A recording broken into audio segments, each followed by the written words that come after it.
High all, welcome to another fun and interesting vlog. 2 दिवसांनी काकू जाणार होती, सो आम्ही तिला अंबाबाईच्या दर्शनाला घेऊन गेलो.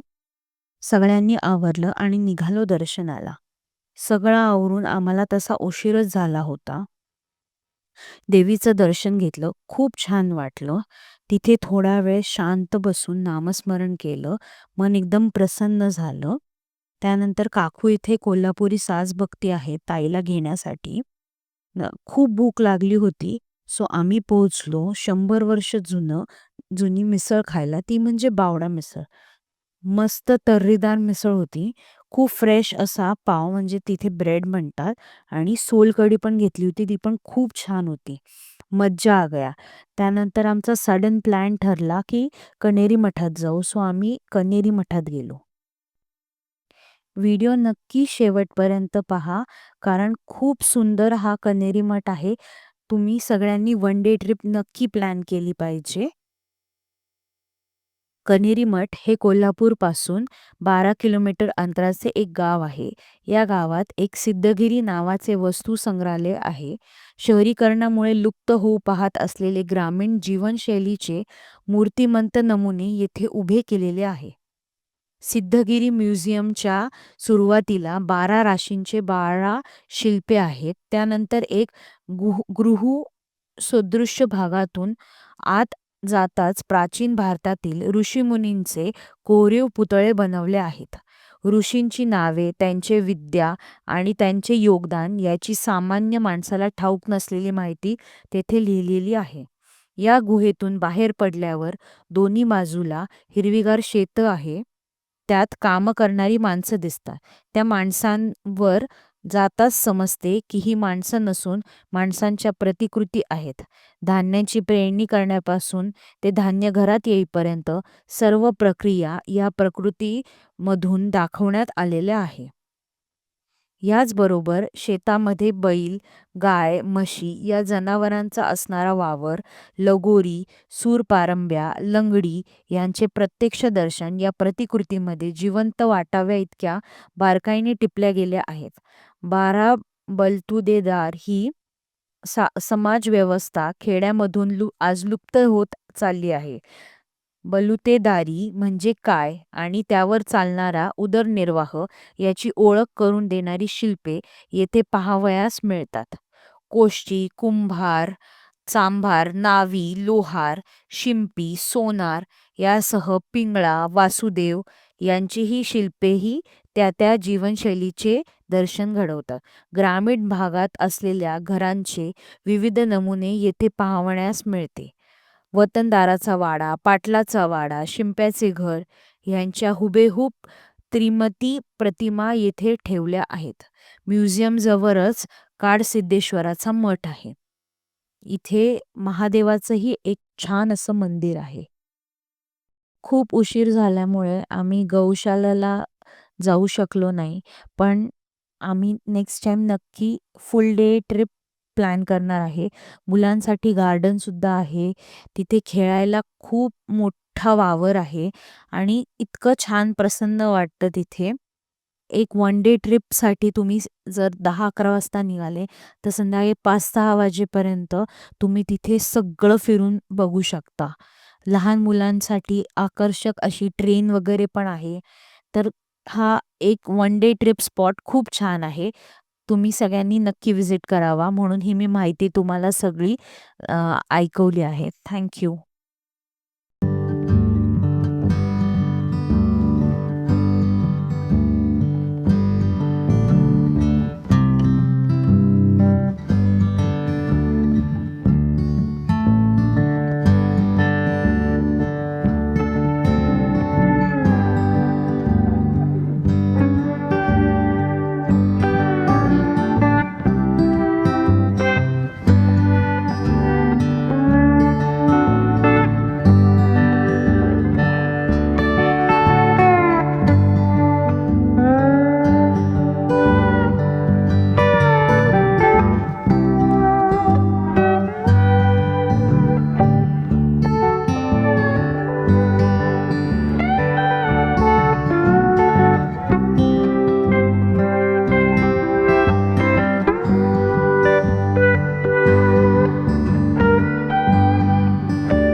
ट्रिप्स आहे, वन डे ट्रिप पाहिजे मस्त. आज आपल्याला उशीर झाला.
घेतलं ना ते हो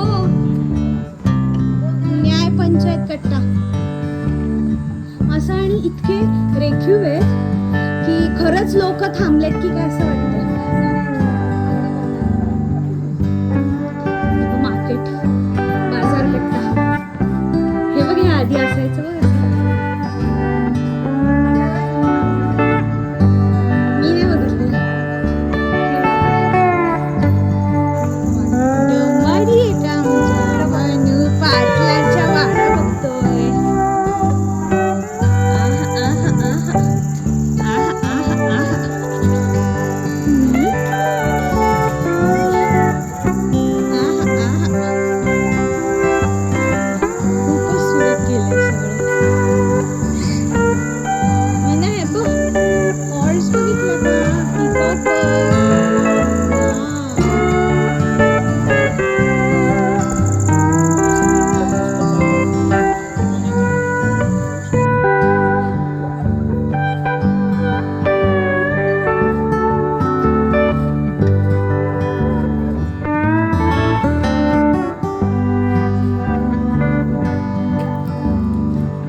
पक्षींचे घर